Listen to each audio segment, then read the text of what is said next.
ಸಖತ್ ಖಾರ ಬಣ್ಣ ಮತ್ತು ರುಚಿ Aachi chilli powder. Byrathi Basavaraj BJP ಶಾಸಕ. ಇದೇ ಭೈರತಿಗೆ ಈಗ ಬಂಧನ ಭೀತಿ ಶುರುವಾಗಿದೆ. ಬಿಕ್ಲು ಶಿವ ಕೊಲೆ ಕೇಸ್ನಲ್ಲಿ 5ನೇ ಆರೋಪಿಯಾಗಿರುವಂತಹ ಶಾಸಕ ಸದ್ಯ ನಾಪತ್ತೆಯಾಗಿದ್ದು ಸಿಐಡಿ ತಂಡ ಭೈರತಿಯ ಜಾಡು ಬೆನ್ನತ್ತಿದೆ. ಮತ್ತೊಂದು ಕಡೆ ಸಿಐಡಿ ವಶದಲ್ಲಿದ್ದಂಥ 20ನೇ ಆರೋಪಿಗೆ ಮಧ್ಯಂತರ ಜಾಮೀನು ಸಿಕ್ಕಿದೆ. ಬಿಕ್ಲು ಶಿವ ಕೊಲೆ ಕೇಸ್ ಜುಲೈ 15ರಂದು ಬೆಂಗಳೂರಿನಲ್ಲಿ ನಡೆದಿದ್ದ ಈ ಕೊಲೆ ಇಡೀ ರಾಜ್ಯವನ್ನೇ ಬೆಚ್ಚಿ ಬೀಳಿಸಿತ್ತು. ಇದೇ ಕೇಸ್ನಲ್ಲಿ ಈಗ ಬಿಜೆಪಿಯ ಶಾಸಕ ಭೈರತಿ ಬಸವರಾಜ್ಗೆ ಬಂಧನ ಭೀತಿ ಎದುರಾಗಿದೆ.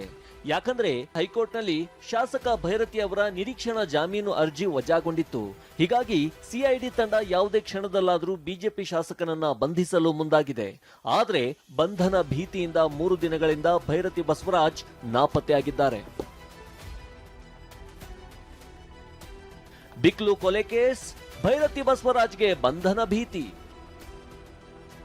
ಬಂಧನ ಭೀತಿಯಿಂದ ಪುಣೆಗೆ ತೆರಳಿದ ಭೈರತಿ ಬಸವರಾಜ್.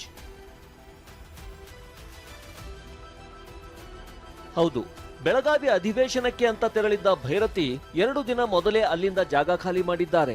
ಯಾವಾಗ ಅರ್ಜಿ ವಜಾಗೊಳ್ತೋ ಆಗ ಸಿಐಡಿ ತಂಡ ಭೈರತಿಗಾಗಿ ಬೆನ್ನು ಬಿದ್ದಿದೆ. ಆದ್ರೆ ಬೆಳಗಾವಿಯಿಂದ ಬಿಜೆಪಿ ಶಾಸಕ ನೇರವಾಗಿ ಪುಣೆಗೆ ಹೋಗಿದ್ದಾರೆ ಅಂತ ಹೇಳಲಾಗ್ತಿದ್ದು, ಪುಣೆಯಲ್ಲೇ ಇದ್ದಾರಾ ಅಥವಾ ಅಲ್ಲಿಂದ ಜಾಗ ಖಾಲಿ ಮಾಡಿದ್ದಾರಾ ಅನ್ನೋ ಬಗ್ಗೆ ಒಂದು ತಂಡ ತನಿಖೆ ನಡೆಸುತ್ತಿದೆ. ಈ ಮಧ್ಯೆ ನಾಪತ್ತೆಯಾಗಿದ್ದರೂ ನಿರೀಕ್ಷಣಾ ಜಾಮೀನು ಕೋರಿ ಜನಪ್ರತಿನಿಧಿಗಳ ವಿಶೇಷ ಕೋರ್ಟ್ಗೆ ಮತ್ತೆ ಅರ್ಜಿ ಸಲ್ಲಿಸಿದ್ದಾರೆ. ಆದ್ರೆ ಇದಕ್ಕೆ ನಿರಾಕರಿಸಿದ ಕೋರ್ಟ್ ಅಭಿಯೋಜಕರಿಗೆ ಆಕ್ಷೇಪಣೆ ಸಲ್ಲಿಸಲು ಸೂಚಿಸಿ ವಿಚಾರಣೆಯನ್ನ ಸೋಮವಾರಕ್ಕೆ ಮುಂದೂಡಿದೆ.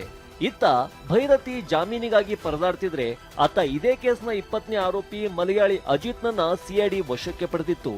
ಆದ್ರೆ ಬೆಂಗಳೂರಿನ ಜನಪ್ರತಿನಿಧಿಗಳ ವಿಶೇಷ ಕೋರ್ಟ್ನಿಂದ ಅಜಿತ್ ಮಧ್ಯಂತರ ಜಾಮೀನು ಪಡೆದಿದ್ದಾರೆ. ರಮೇಶ್ ಜೊತೆ ಶಿವಪ್ರಸಾದ್, ಟಿವಿ9 ಬೆಂಗಳೂರು.